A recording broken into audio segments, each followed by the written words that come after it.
Hey everybody, how you doing? Well, that's good. You're listening to PHLY Flyers. That's right, PHLY. My name is Bill Matz.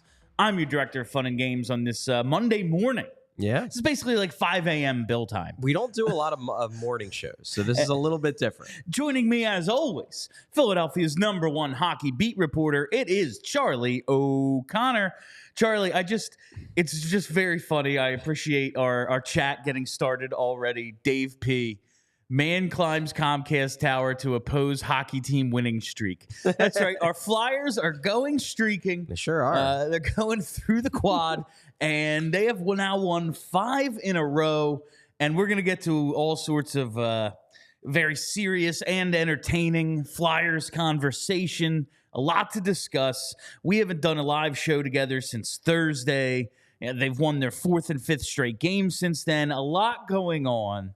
So the big question on everyone's mind, Aaron Nola. Charlie, the floor is yours. Oh my God. No, I really appreciated your take on Aaron Nola. Not necessarily because I agree with it, but because it shows me deep down you're still, you're a hockey journalist. But deep down you're as emotional and ridiculous as the rest of us. Yeah, I can objectively say that the Phillies needed a number 2 starter, and maybe Aaron Nola made the most sense. But I am just so sick of watching Aaron Nola pitch that I can't possibly get excited about it. It really just made me laugh, and I was like, you know what? Charlie was the de facto Phillies writer for PHLY during the playoff run, so had to bring it up for a second. A lot of things to get to before we get started with the important stuff. Felix Sandstrom. When are we going to find out he clears and no one wants him? It's in a couple hours? Around 2 p.m. Yeah. And so he was finally put on waivers yesterday. We talked about this, about the weirdness of the fact that they were carrying 3 goalies. Now, granted, for the past few weeks, they were carrying 3 goalies because Felix Sandstrom was injured. He was on IR. But it looks like Felix Sandstrom is now healthy, and they have decided they no longer want to play this 3 goalie thing, and they're going to waive him with the attempt to send him down to the minors if he clears. I guess we'll see in a couple hours if there was a reason why they were so terrified to waive him in the first place. We'll see. I doubt it. I doubt it too, but you never know. There's all it takes is one. All it takes right? is one it team just to takes think he's real one good. team to be like, you know what, we think we've seen something in Felix Sandstrom, but it would be surprising to me if he were to get claimed. I say this, I like Felix Sandstrom as a person. He's a fun guy to interview. He's a good dude. I don't know why a team would want Felix Sandstrom. It seems as if at this point, his absolute ceiling is some guy. Yeah, like passable backup. Regular, just any team. Who's playing tonight? Oh, they're backup. Yeah. Who? They're backup. Some guy. Yeah. That seems like his ceiling. So we'll see. This is not to disparage Felix Sandstrom in any way. No, if you were to break out professional goalie, I couldn't score on or him. somewhere else. Yeah. Good for him. I'd be very happy for him. It's just he's been at the pro level in multiple leagues for quite a while and has never really shown himself to be an above average goalie anywhere. Hey, if another team thinks they can turn him into something great, Godspeed, good luck, Felix Sandstrom. So, Charlie, this week, Thursday to be exact, I'm told it's always on a Thursday, American Thanksgiving. Sources tell me it's usually on a Thursday. We had this discussion in this office like a couple of days ago, and someone was like, oh, it is always on. It was very, very funny. But anyway. Got real professionals here at PHLY.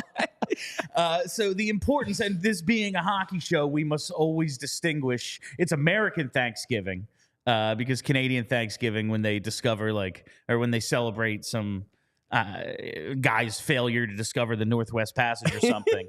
That's in October. That's some anti-Canada xenophobia here. Of course. The importance of American Thanksgiving is that if you go back to the first year out of the lockout, 05-06, if you're in a playoff spot on American Thanksgiving, those teams make the playoffs 76.3. Over 3/4 of the teams in playoff spots right now statistically will be in the playoffs when they begin. The Flyers, they're there. They're in a playoff spot. They're second in the division behind the very good New York Rangers. We started out, I pointed out the comment, like someone is going to protest that this team has won 5 in a row, which is your right as an American. That's why we celebrate Thanksgiving, I'm pretty sure. Yep, definitely. That's why. Charlie, what should we be rooting for? Well, I think you should be rooting for the Flyers to win. If you're a fan of the team, and I understand very much, I wrote an article on it Saturday really going into all of my thoughts on where the Flyers stand. But on an individual game basis, I don't know how one can truly, when watching a game, turn off their fan, like whatever, and actively root for the Flyers to lose. I don't. I'm sure some people can do it, and I guess props to you if you can. But I don't know how you can be watching a game of a team that you've rooted for some people decades, and when they score a goal, you say, "God damn it, that's not what I want to happen." Like I think people naturally get excited when the team's winning, and it's fun. The last 2 seasons, especially in the second halves, I've been able to just be like, losses or wins. Like but it's because I was mad at them. Right. Like Claude Giroux gets traded and like the whole thing just turns to a shit show. Like, oh yeah, I'm rooting for them. No, I want them to lose to experience the misery I am experiencing watching them. And then last season, it was like, well, what's even the point of this? Yeah. Now, like we talked in the beginning, like if this was just Carter Hart and he's got a .950 save percentage, like who cares? This team is actively good. Yeah. They are. This could all end tomorrow. We've been watching this team for the last 10 years. The 10-game losing streak is always around the corner. It's always a possibility. It's a constant looming threat, but as of this very moment, they are not playing like a team that is going to just fall off the table. Yeah. Like they look actually good. If they were to make the playoffs playing this way, they would have as much chance as a first-round win as anybody. I mean, I don't know if I'd go quite that far. Okay, not Vegas or like, I just like in a first-round matchup, like the 2-3. Look. Yeah, they could win that. Yeah, hockey's random. They would probably play against a team that on paper would be more talented and would look more impressive on paper, but weird shit happens all the time. That's been the first 18 games of the season. Like the Boston Bruins had like the best record ever and they lost in the first round. Weird shit happens. Torts did it with that Columbus team. He beat that Tampa team that was the best since the 96 Red Wings. Like this stuff, I'm just like in the position they're in right now, so they get that Metro 2-3. They can win that. Maybe. Like that's a coin flip, the 2-3. Maybe. But like, what does this mean, big picture? It would be goddamn hysterical. It would be very fun if they come out and go, yeah, we're rebuilding. It's going to be a while, and then make the playoffs that year. That's objectively hilarious just because it's so Flyers. Big picture rebuild wise, though, because they're rebuilding for a reason. Yeah. They don't have top-end talent. They can beat Vegas and play with Vegas all they want on a one-night basis. In a 7-game series, they ain't winning. Like, won't happen. Yeah. And that's the Or at the goal. very least, they're not winning 4 straight series against good teams. They're not beating that caliber of team a whole bunch of times in 7-game series. You get figured out eventually. Yeah. The goal is to be one of those teams that other teams can't beat 4 times in 7. Does this actively hurt the rebuild, what they're doing right now? Or is it just like, oh, this is an anomaly? Well, so I guess to preface that, I will say that it is still very early. Now, we can say that, we could talk about the Thanksgiving thing. We could talk about the fact that, they're playing well from an underlying standpoint. They look better. We could say all those things. It's still very possible the wheels could fall out from under this team. Always. Guys could turn back into pumpkins. Like, it could happen. So we are not... If Travis Sanheim stops looking like Alex Pietrangelo, it's over. Yeah, I mean, the whole Thanksgiving thing of like, well, 76% of the teams make the playoffs. Honestly, like, yes, that is a thing. However, good teams are good. Good teams are good. That's part, like, there's also 24% of the teams that don't, because 24% of the teams weren't that good. And then over the course of the next 3 quarters of the season, that gets figured out. We've seen the Flyers win 10 straight and miss the playoffs. Yeah. They're only halfway there right now. So they've only won 5 straight. Yeah. So to preface all this, I do not want to say that I am 100% on board with the idea that they are making the playoffs.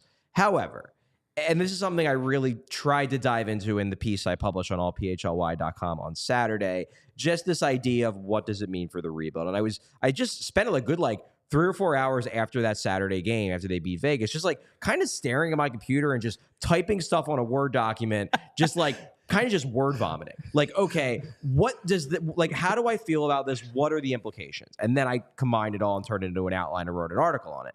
But where I kind of came around on is that, and I go back to something I said in the summer, because people were asking me, what's the difference between once it became clear that they probably weren't going to trade Konechny, that that they made rebuild moves, but they hadn't blown the thing up. And people asked me, well, what's the difference between this and the Hextall rebuild? And I said, honestly, to me, the big difference between this and the Hextall rebuild is that Hextall had Claude Giroux and Jake Voracek and Wayne Simmons. He had guys that were not going to allow this team to be bad. They were just so damn good. And this Flyers team doesn't have that, so they will probably be bad for a few more years, which will allow them to get higher picks. If the influence of John Tortorella and the improvement of a few guys like Travis Sanheim, like Joel Farabee, like Travis Konechny, if that allows them to be better than the sum of their parts, then honestly, and I know people are going to wince at this, but in all honesty, this kind of becomes the Hextall rebuild. And I know people are going to be horrified by that because the Hextall rebuild didn't work. The thing is that the Hextall rebuild could have worked. It didn't, but it could have. If this version of Travis Sanheim shows up during the Hextall era, we're having a totally different... Well, see, to me, it's less even that. To me, the key difference is this, and I talked about this on Twitter a little bit, I think on Saturday or Sunday, is that, look, we can look back now and we can say, Hextall, the player development wasn't as good. He picked the wrong coaches. Like, there was a lot of stuff with the wrong coach, I guess. Fletcher then picked the wrong coach in Vigneault. But there was a lot of stuff that in retrospect you can pick at and you can say, Hextall did it wrong. This is why his rebuild didn't work. But at its core, at its real core, if you take Nolan Patrick and Ivan Provorov and you turn, those are your 2 top 10 picks of the Hextall rebuild, and you turn them into Mikko Rantanen and Cale Makar, the Hextall rebuild probably works. It probably works. Like, maybe they don't win a cup, but they are a contender. So really, if this Flyers team is good now, if they are good, and I'm not saying cup good. I'm saying good as in they're not getting top 10 picks. Those days are done. And they're exiting the being bad phase with 2 top 10 picks. Basically, they really, really, really need Michkov to be a superstar and Gauthier to be at least a star. Because what we saw with the Hextall rebuild is that if you only have 2 top 10 picks, you better fucking nail them. And he did it. He busted one of them, and the other one was just decent. Now, if you give those 2 picks to Hextall and they're both stars, I think that rebuild works. The thing is that, and this is why having the top 10 picks, having as many top 10 picks as possible is so important, is because it gives you more margin for error. You're gonna miss. It gives you more margin for error. If you have 5 top 10 picks, you can miss on 2 of them, but if 3 of them hit, you're set. If you have 2 top 10 picks, you have to hit both of them. If Michkov and Gauthier both hit, this can work, because what you have right now with the Flyers is you have a team that has, if this holds, if we assume that this is the new Travis Sanheim, this is the new Joel Farabee, Travis Konechny is this guy, the guy 40 goal, maybe 50 goal. Owen Tippett is legit. If these guys are all for real, the Flyers are set with a good second tier. They have a great second tier of not quite stars, but legitimately really good players. Their big flaw is they don't have the stars. Now, if you take that team and you put Michkov and Gauthier hitting their ceilings on that team, that's a contender. But those 2 guys have to friggin' hit their ceilings. So what this does is that I don't think this ruins the rebuild. But what it does is it just makes it a narrower path to it working. And it working means that Michkov and Gauthier had better hit their ceilings. I like the framing of the Hextall rebuild is something we can all wrap our minds around, because we watched it, but it's also frustrating, because it ultimately didn't work, and I have gone on to call it a half measure, and it was. I don't think they went far enough, and coming into this year, I thought the difference was, Konechny and Couturier, if they're healthy, are good. They are not Giroux and Voracek. Yeah, they're not. Konechny's a lot closer than I thought, and Couturier is... He'll never be the offensive talent G was, but he affects the game. like he impacts wins and losses maybe as much as G did without the offensive upside. I know that worries people because the Hextall rebuild was a failure. Right. He's no longer here. He is now flamed out in both Pennsylvania teams. Yep. Doesn't look like he can be a GM in the NHL. Least popular guy in the state. What if, and it's funny because it's Hextall's old team, what if we frame it as the Kings rebuild? Right. Because the Kings are legitimately a cup contender. Guess who's still on that team? Kopitar and Doughty. Yeah. And if you're looking for, well, can Couturier keep this up? Like, can these guys? Well, look at Kopitar. Look at Jordan Staal. These dudes are still damn effective, at least in the roles they're in. Mm-hmm.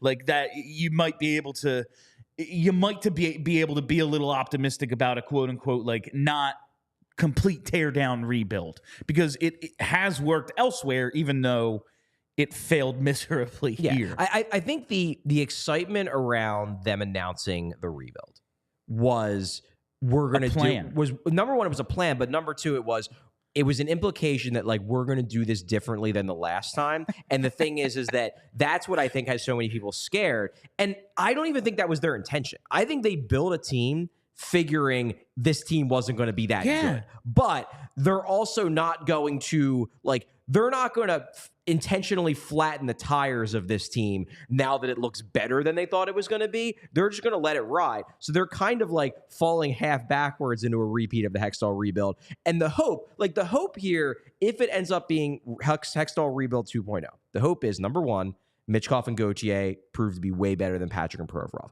Number two, the infrastructure of the team is better. Like, you have a GM who can make better trades than Hextall did and make better signings than Hextall did. You have a player development staff that could do a better job of turning the draft picks into good players. Now, did they actually improve the infrastructure? They think they did. I guess we'll see, and that'll only be proven out with time.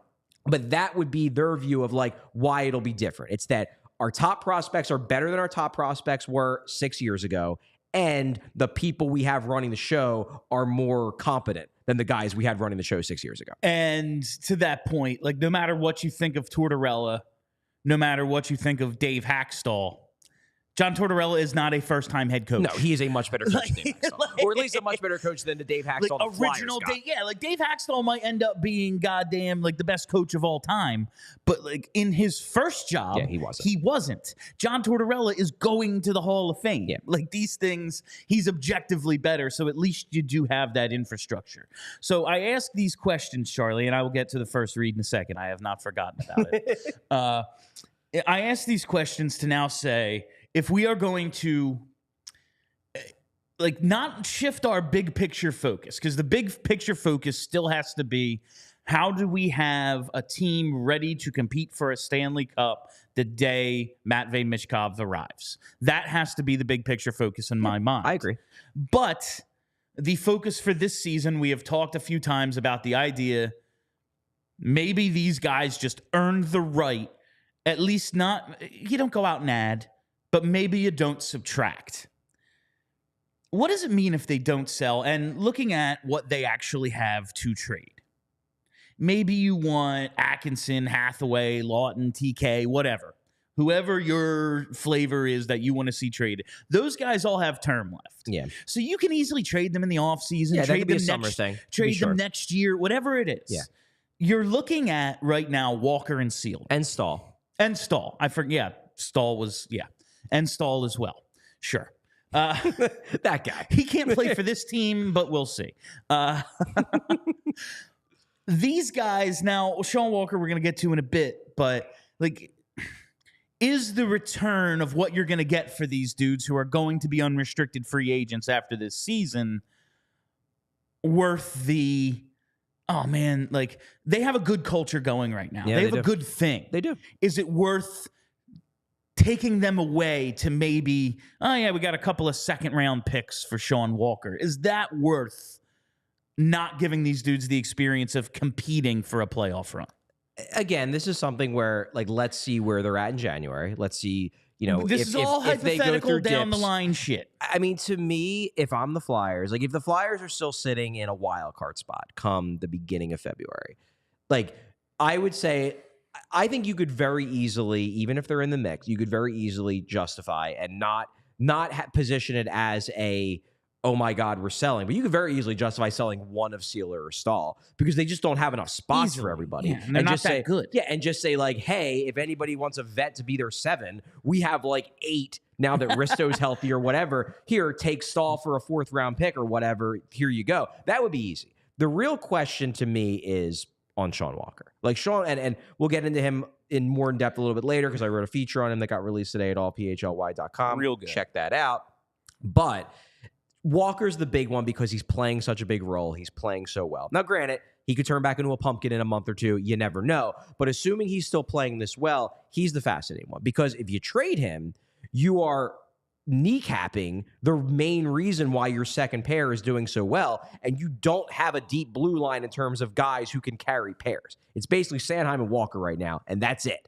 And you trade Walker, you're basically you're waving the white flag. To me, if they're in a wild card spot in February, you got to explore all options. You got to look at it. To me, what I would do if I'm Danny, I go to Walker and I basically say, look, we're not going to keep you as a rental. Like, we're not going to keep you just to roll and just to keep you and then watch you leave for nothing. Our 2 options here are we either trade you at the deadline or we re-sign you to a deal that works for us. So what do you want?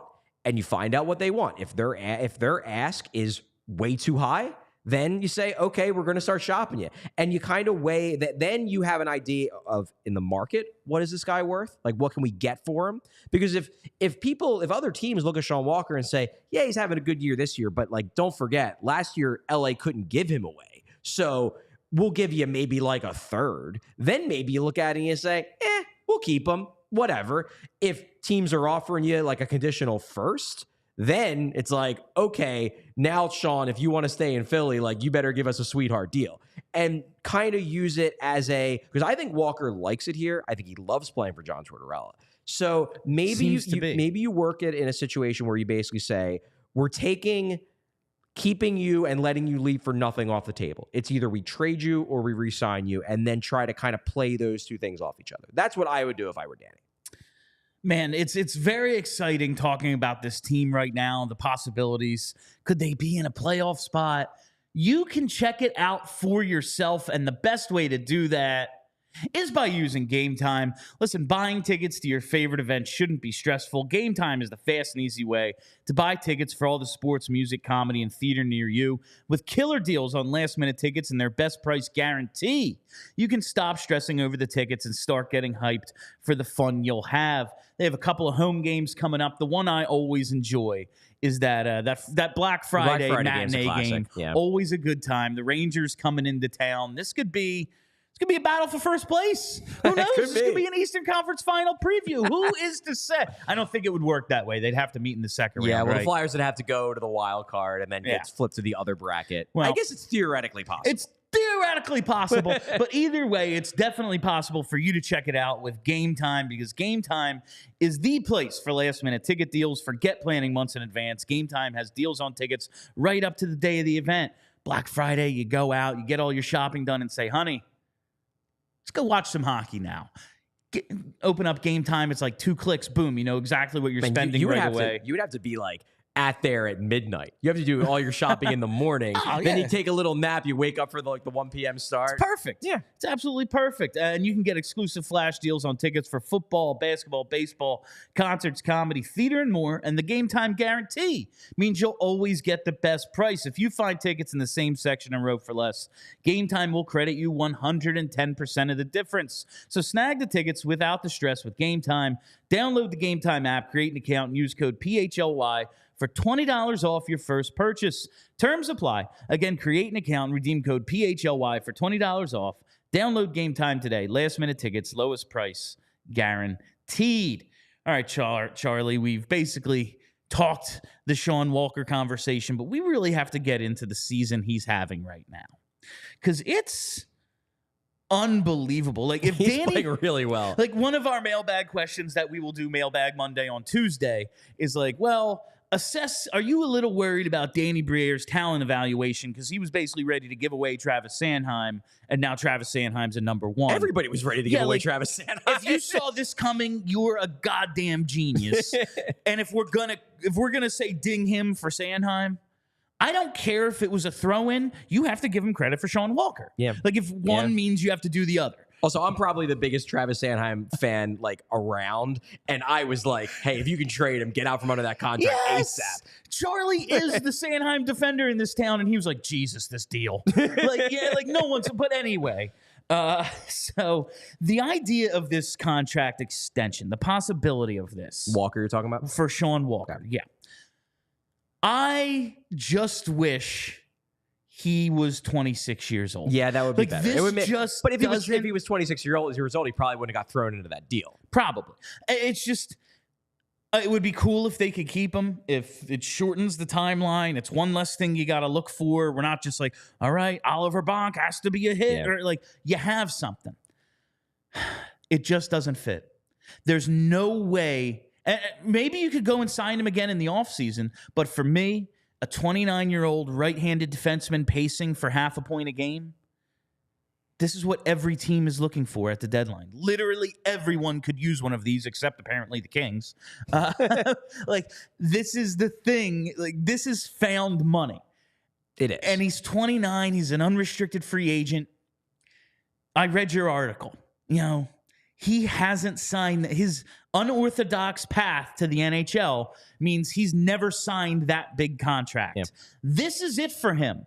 Yeah, if you somehow trick him into a 2 to 3 year deal because his agent's a moron, all right, cool. But that's not going to happen. He would be financially irresponsible to not hit free agency. Like, just looking at the defensemen who are going to be available, there's some good names. None of them really bring what he brings between sub 30, because he's going to play basically all next year, like 30. Yeah. And the points he's produced, the way he can skate, the minutes he plays, he's going to get a big contract. Stars don't hit free agency anymore. He would be a dummy to sign before he hits July 1st. Yeah, I think my view of the idea of extending Walker is that, like, I would not give him any more than like 3 years. And I would I would not want to break the bank. Now, that's why I'm saying, and I said it a few minutes ago, I would absolutely have a conversation with his representation and be like, look, like, this is where we're at as a team. We're not going to sign you to a 6-7 year deal, a 5-6-7 year deal. Like, that's not where we're at. It doesn't make sense for us. If you think you can get that on the open market, like, good luck. And not saying that in a bad way. Just like, this doesn't fit for us. If you want to talk about a shorter term deal, we're there because we love what you've brought to the table. And I do think there's an element of, like, again, all this depends on whether they keep this up. If the whole team falls off, then it's a no-brainer. Trade Walker for whatever you can. Of course. But if this team is a bubble playoff team, if this team makes the playoffs this year, suddenly, like, you're then looking to be competitive over the next couple of years rather than looking to just sell everything that moves.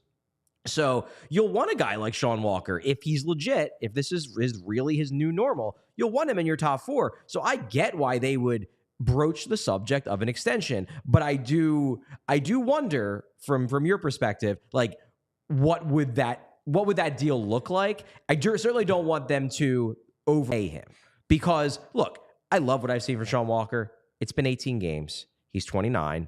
And this is a guy who had a major knee injury, who's never looked this good before. So you want, if you're going to re-sign him, if you're going to talk extension, you want to make sure it's a reasonable extension. And hey, maybe it would be. Maybe, like, we truly don't know what the rest of the league thinks of Sean Walker right now. That's fair. Maybe the rest of the league will look at this and just be like, yeah, that's not for real. Like, yeah, we'll take him as a rental. He would be a good cog on our third pair. But, like, the idea that Sean Walker is a top 4 defenseman, you know, that's who he is, we don't buy that. So maybe there isn't a huge market for him. Maybe they look at him the same way that, like, I think Nick Jensen signed, like, a deal that I would think to be, I want to look at the exact details of that deal that he signed, the last contract he signed, I believe, with Washington.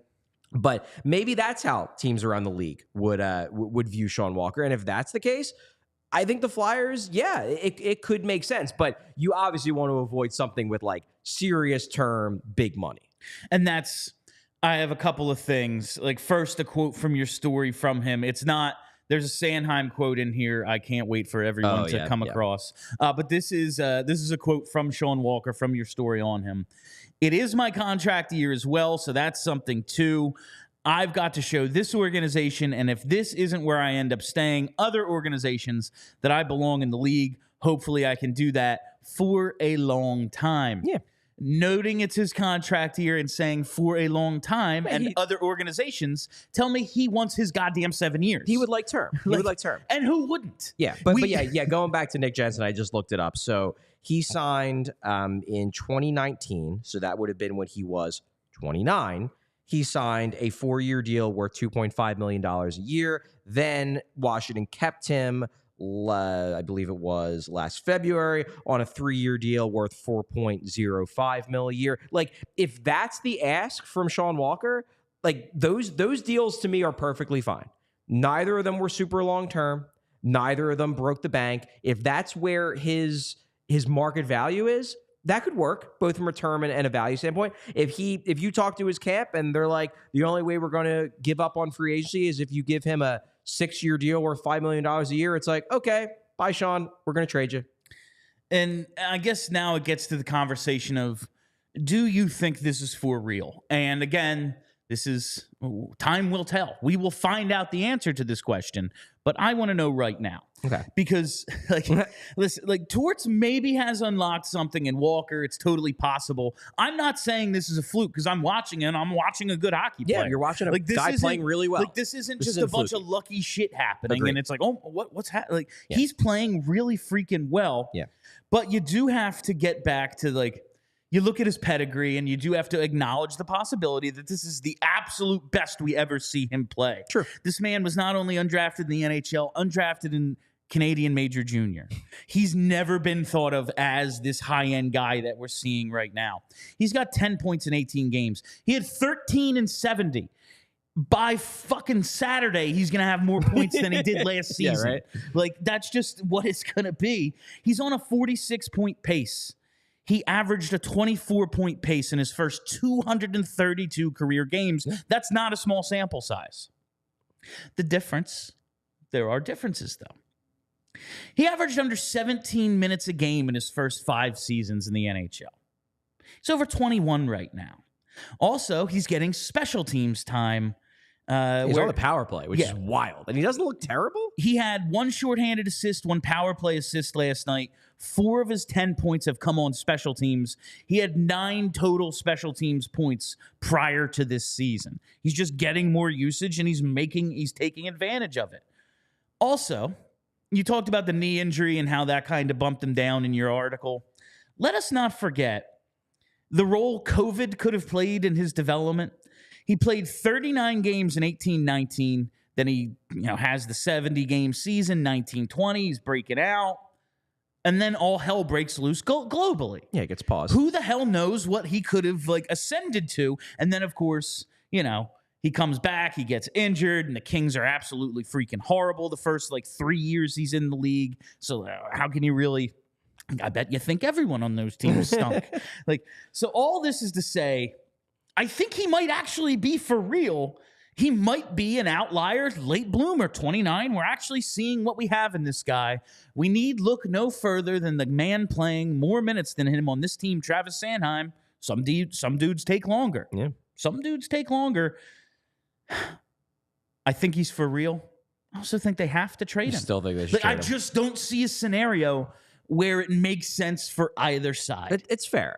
Yes, there are if he's interested in 2 or 3 years, why would he be? Yeah. And why would he do that? The only thing I can see is he just wants one because the league looks at him and goes, this ain't for real. So he goes, okay, I'll do it again. That's the only, and then he hits it, and then he hits free agency at 30. Maybe, but I don't know. That doesn't make sense either. I guess where I'm at with Walker in terms of how I evaluate him, I think he's absolutely a good defenseman. I think that last year, he didn't play that well last year. He told me in that interview he didn't feel fully healthy until January. And by then, he was buried down the lineup because the Kings just had so many solid defensemen, particularly on the right side. They had guys coming. It was just a logjam, and he just got lost in the shuffle. So I definitely think that, if you're looking at last year and you're saying, this is a fluke because he wasn't that good last year, there's a very obvious reason why he wasn't that good last year. He was coming back from a major knee injury where he blew out 2 of his ligaments the year before. That's fine. I also think that he does fit really well in Tortorella's system. I think this is a case of a guy who is a good defenseman, who might be an ideal fit with this team, which is another reason why I wonder, like, if he has some self-awareness and he looks at the situation and he's like, look, I think I'm good, but I think this team, the way this team plays, is perfect for me. And if I want to have my best years, maybe I shouldn't look for the most money. I should look for the best fit.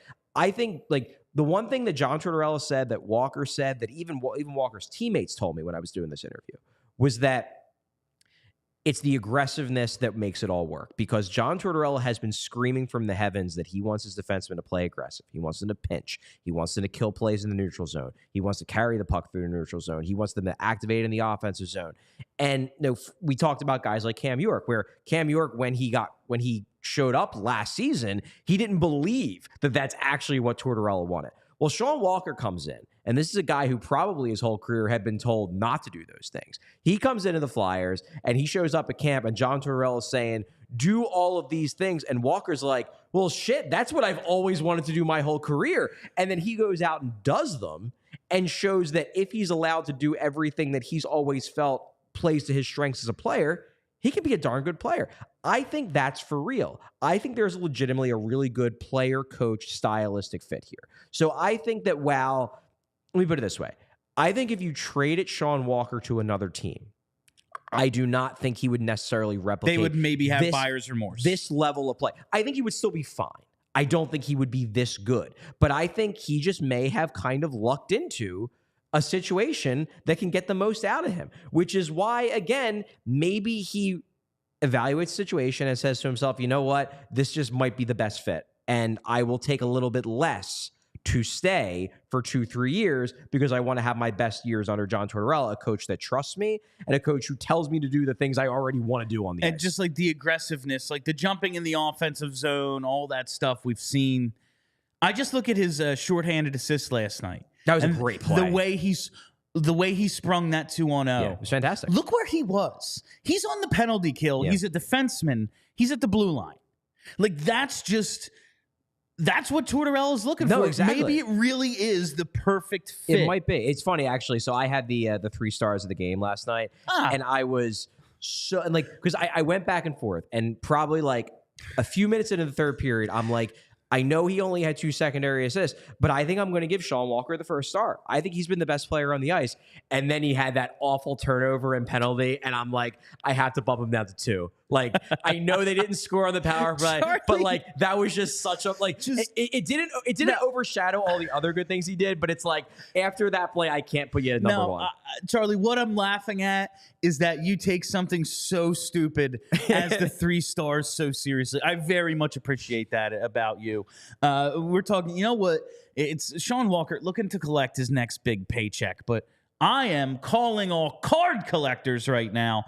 Wheelhouse is our go-to sports card, gift, and apparel shop in the Delaware Valley. Their motto is cards and community, because love of sports unites us all. They carry all your favorite card brands like Topps Chrome Baseball and Mosaic Football, as well as t-shirts, hats, and hoodies from brands like Mitchell & Ness, 47 brand, Junk Food, Starter, and Shibe Vintage Sports. And if you're looking to grade your sports card collection, well, you're in luck. Wheelhouse offers PSA grading submissions. They also host tons of different family-friendly events and birthday parties every month. Stop into either of their stores in Wayne or Westchester, which are open 7 days a week at 11 a.m., and use code PHLY to get $10 off any purchase of $25 or more in store. That's right, a $10 off promo code PHLY in the store.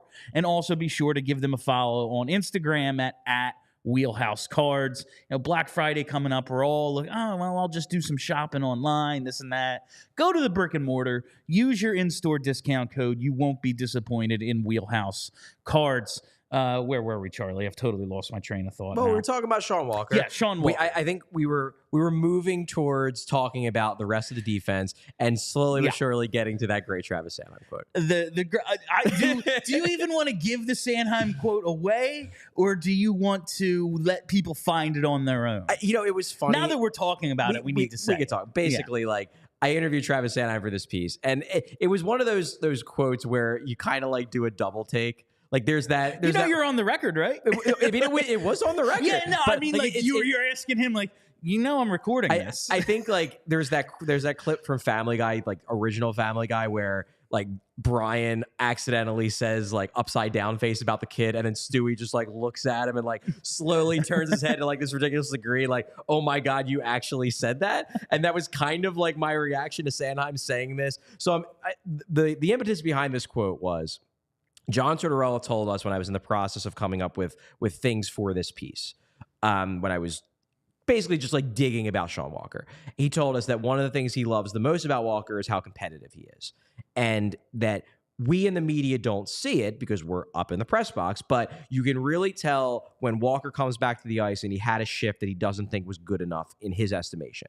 That you can tell because he's just got this like look on his face. He's got this reaction where you can tell he's holding himself to this extremely high standard. John Tortorella always talks about the importance of the standard. The standard is the standard. The standard is the standard. And that Tortorella loves that in Walker. So I was like, that's interesting. I wonder what some of Sean Walker's bench antics are when he thinks he has a bad shift. Like, let me ask his teammates what he does on the bench. So I asked Travis Sanheim, you know, I've heard that Walker, when he has a bad shift, is clearly angry on the bench. What is that like? And Sanheim responded with, well, I wouldn't say he goes overboard.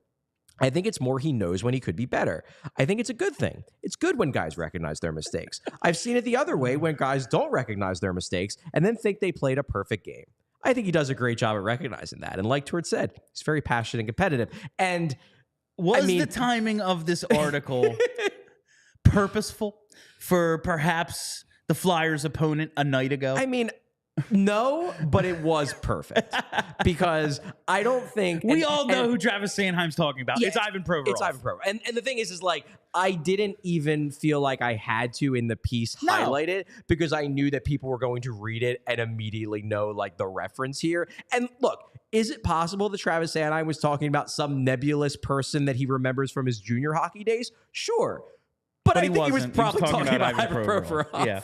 All right. So that's Sean Walker. Like, we're going to be having this conversation about him until his play falls off, or they sign him to an extension, or they trade him, or the season ends and he's still here. And we're like, oh, so this guy who's about to like go be a number 3 defenseman on a Stanley Cup contender, we could have got something for him. And no, he's just walking. We're going to be having this conversation for like at least the next 6 months. I want to talk about the rest of the defense, though. Beginning with a decision that John Tortorella made that is shocking to me, quite honestly. Because for the last few weeks, at least last week, maybe 2, Igor Zamula has been trending in the direction, oh, he's the clear number 6, and I bet you he's coming out of this lineup real soon. He probably deserves to. Mark Stahl is cleared ahead of the weekend, back-to-backs.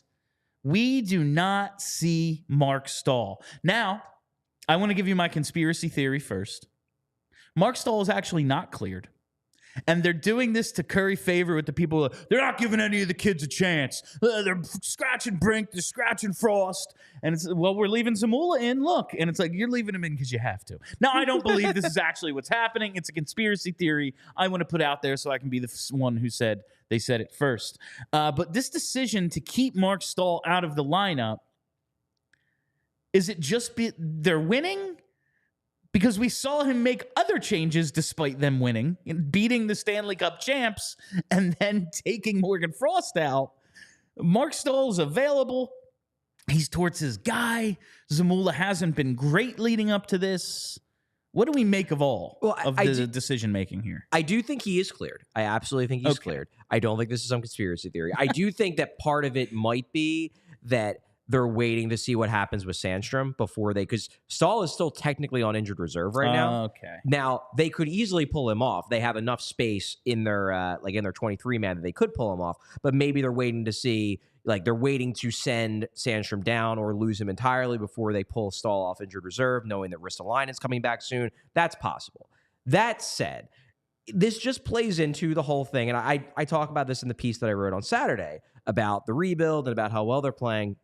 Like, it's not that they're not rebuilding. It's that they're trying to thread this needle of trying to win versus trying to rebuild. Like, if they were only trying to win, that's all that mattered, then they would have put Mark Stahl in immediately over Igor Zamula. Igor Zamula didn't even play in the third period in Carolina because he was so ineffective. Sometimes you got to watch. Like, But that's the thing. But they clearly made a decision that even though Mark Stahl might give us, 3/4 of a percentage point better chance of winning on Saturday, that it's more important to get Igor Zamula back in the game and let him play through it. And I thought, honestly, against Vegas, he was fine. He was much better against Vegas this time than he was the last time when he got walked in the third period. So, hey, give him a chance to show that he can improve against a team that made him look stupid a few weeks ago.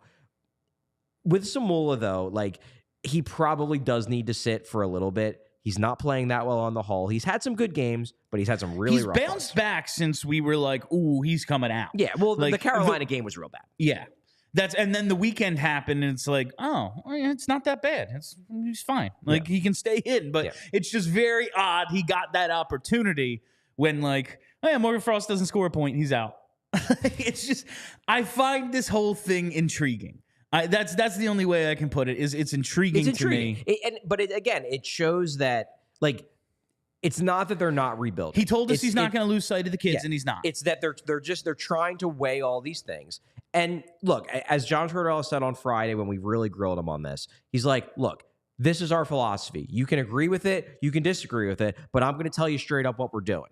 And what they're doing is this constant balancing act of trying to win versus trying to develop. Now, you can call them out on what seems like the hypocrisies of, what the hell are you doing with Morgan Frost? Why did you pull Bobby Brink out of the lineup for 3 games? Why does Brink go out but Forrester stays in even though he hadn't had a goal in 17 games?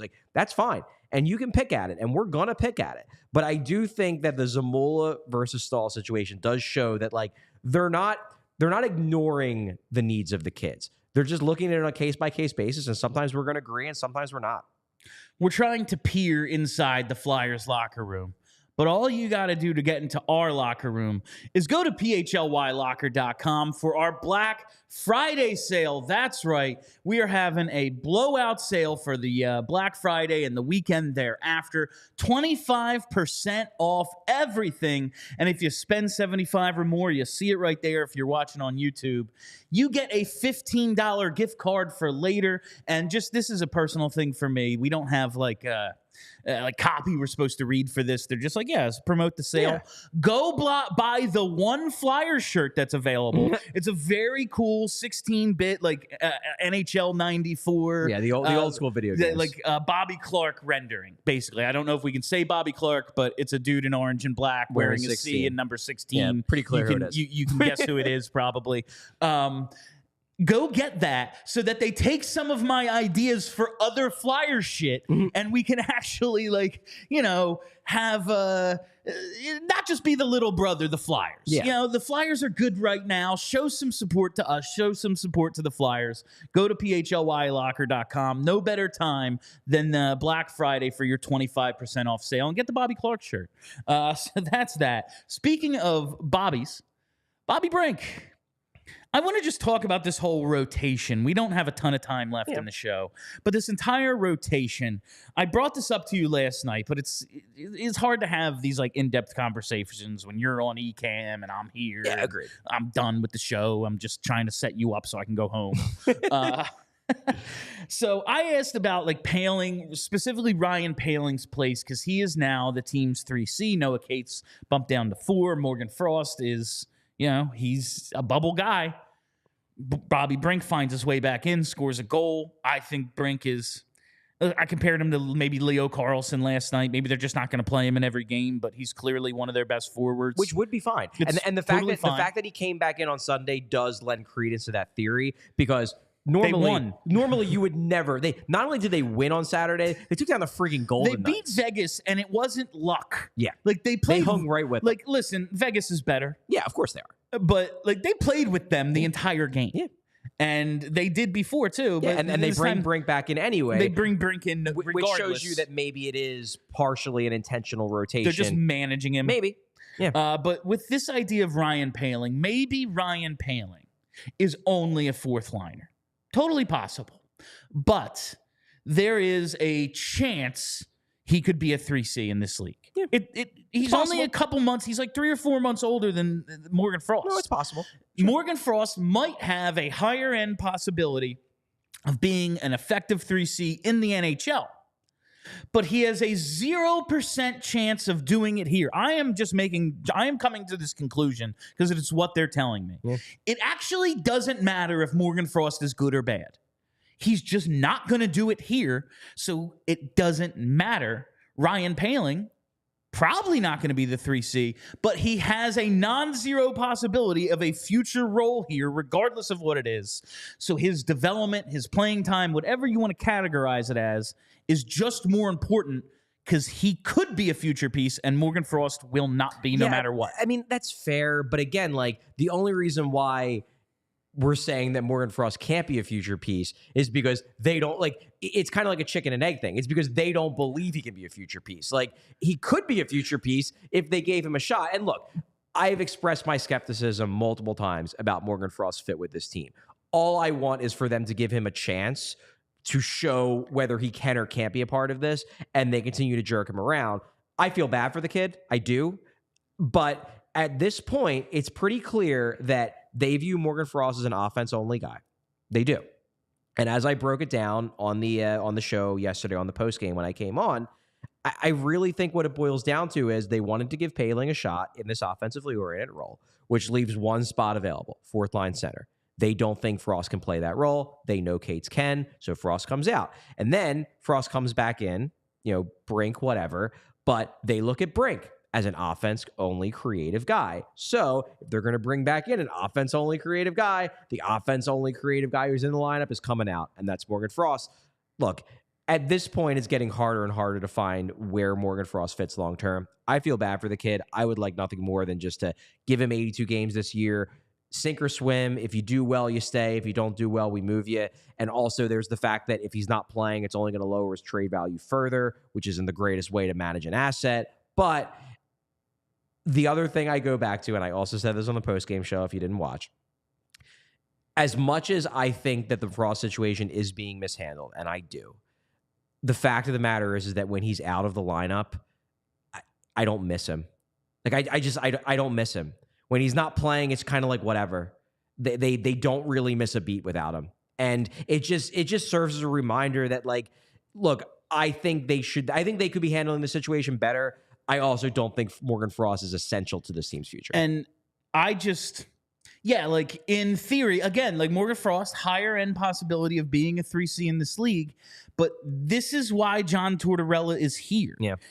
I picture him like Santa, maybe Krampus.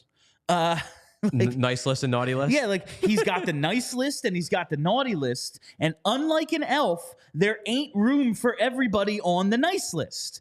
And no matter what Morgan Frost does, if Morgan Frost clears the shelters of the PSPCA and adopts every dog on the streets, John Tortorella ain't going to put him on the nice list still. So it just doesn't matter. He's just going to be one of the broken eggs. Like, that's what it is. And I think it's something you have to accept if John Tortorella is going to have the amount of authority he does here, and it's clear he's running the show, or at least has equal authority to the general manager. I think he's absolutely running the show in terms of the lineups. I think it's abundantly clear that, like, Danny Briere and Keith Jones are not looking over his shoulder, doing what supposedly Hextall did with Hextall and saying, you got to play this guy, you got to play him here, put him in this role, that they're giving John Tortorella ignoring Dr. T, being like, no, Andrew McDonald isn't number one, you're an idiot. But seriously, like, it's pretty clear that they're letting Torts do what he wants to do with the lineups. And what he wants to do with the lineups is not play Morgan Frost a ton. It's very clear that he has total authority over that. And because of that, in this rebuild, that means he has at least equal authority to the GM in the direction this thing takes personnel-wise. Now, Danny, we've mentioned it a few times. They could always pull the money ball and trade someone out from under Torts. And so, well, guess what? Now you have to play Morgan Frost. I would then not be surprised if it's like, actually, I really, really need Ollie Lixell up here. Like, that wouldn't shock me at all. I need Samu Tuamalo up here. Like, that wouldn't shock me. But if he's going to be this, it's just the way it, like, sorry, Morgan Frost is out. Doesn't matter if he's good or bad. Yeah, and then if you're a Flyers fan, all you can do is hope that, and not saying that people should be rooting against Morgan Frost, but you just hope that they're right. Like you just hope that they are correct in evaluating Morgan Frost as like just a guy rather than someone who in 3 years is going to pop up on Anaheim and score 70 points. It like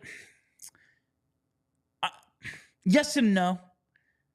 It might not matter if he's good if the team's good. Oh, that's fair. Like, that's fair. do you think Colorado's like, oh damn, Matt Duchene and Ryan O'Reilly? You know, like, sometimes you just lose out on guys because we have other dudes. Yeah, like I just see that. I guess I mean, if they're competing for cups, who gives a shit? Yes, but if he could be a piece that helps them and they're not, then obviously we look at it and then he is Patrick Sharp. Yeah.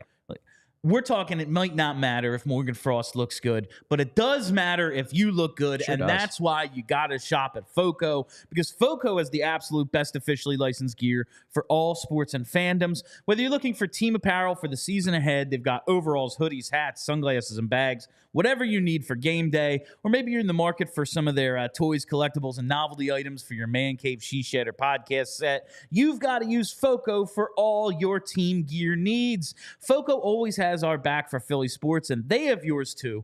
Get the best gear around by using the link in the description of the show. And for all non-presale items, use promo code PHLY for 10% off. That's promo code PHLY for 10% off. FOCO. It's better than Morgan Frost. Ouch. That's just mean. I didn't have anything. It was just the last thing I said. We only have a couple of minutes left, and I'm glad because I wanted to get this in last night, and it was just like, this is we've taken up enough of Charlie's time. I had about 30 young children screaming behind me. Just kids going wild. They were giving Charlie bunny ears. I was like, oh, this is what funny. It's like to do college game day. Yeah, it was very, that's exactly, I thought it added color, honestly. But so, and apparently I'm dead wrong about this because did Nick Delorier got the dog mask last night? He did. I thought last night was, I am a fan of his. He's one of my favorite players on the team. I'm a barbarian who loves the fights. I was critical of his signing, but that's just a roster management thing. I love enforcers. I thought last night was like the argument against it because there's clearly no intimidation factor. Fights Olivier early.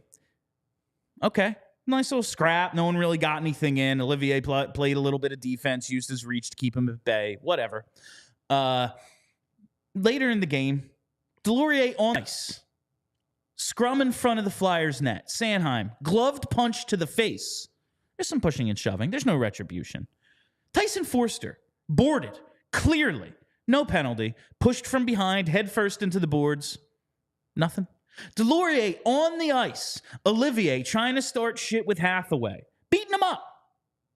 Ignoring Delorier. Didn't care if there was retribution. The intimidation factor is non-existent. And I'm not saying this to dog on Delorier specifically.